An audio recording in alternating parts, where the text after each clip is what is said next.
magacaygu waa Zahra Cabdi Guhaad oo joogta xarunta dhimirka ee magaalada Qabri Dahar ku taala.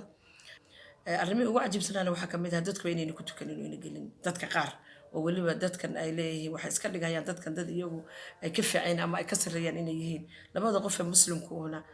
bini'aadamku una waxba ma kala dheera diintan bay ku kala fiican yihiin. xilli waxaa jirtay masaajidkan markii aanu aragnay arrintan wadnay gabdhaha ee barnaamijkan waday ee dhimirka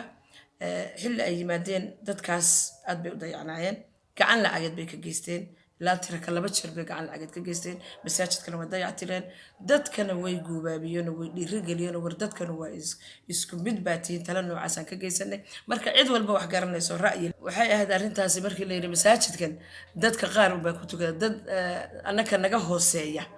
ayaa ku tukada markii la yiri arrintii noogu cajiibnayd arrintaas ay ahayd runtii waxa weeye waxaan aad u gaarsiiyay arrinta oo aad uga la dagaalamay bulshada dadka bulshada ay dariska leeyihiin marka dadkaas waxaan isku daynay inaan fahansiino dariskooda waxay yihiin hatta meeshan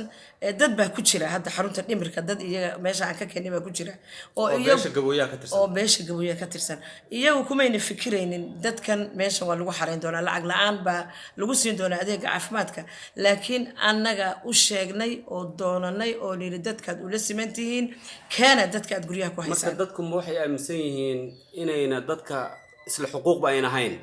sida iyaga laga dhaadhicay maskaxdooda lagu abuuray baa sidaas maskaxdooda waxaa lagu abuuray inayna dadka la xuquuqna ahayn lana sineen baa lagu abuuray xagga diintan way gasho masaajidka hadda waa la dayactiraa dad baa aad u dayactiraa laakiin masaajidkan markii anagu aanu nimid aad buu u dayacnaa marka tukashadiina iyadana laguma tukado oo culimada masaajidkaas ee gabooyaha joogta laftirkooda wareysiga weydiinay laguma tukadaan dadkaas kuma tukadaan balan anaga waa masaajid gabooyoon baa marka waxay aaminsan dadku inayna salaad ka ansaxaynin wallahi waxay aaminsan karaan ma isla weyni iyo aqoon darri un baan u maleynaya inay tahay iyo jahiligi lagu weynaaday iyo sheeko waa hore laga yimid marka dadkan haddaan hadda la qabanin oo dadkan inay dadka la mid yihiin la tusin oo xuquuqdooda aan la tusin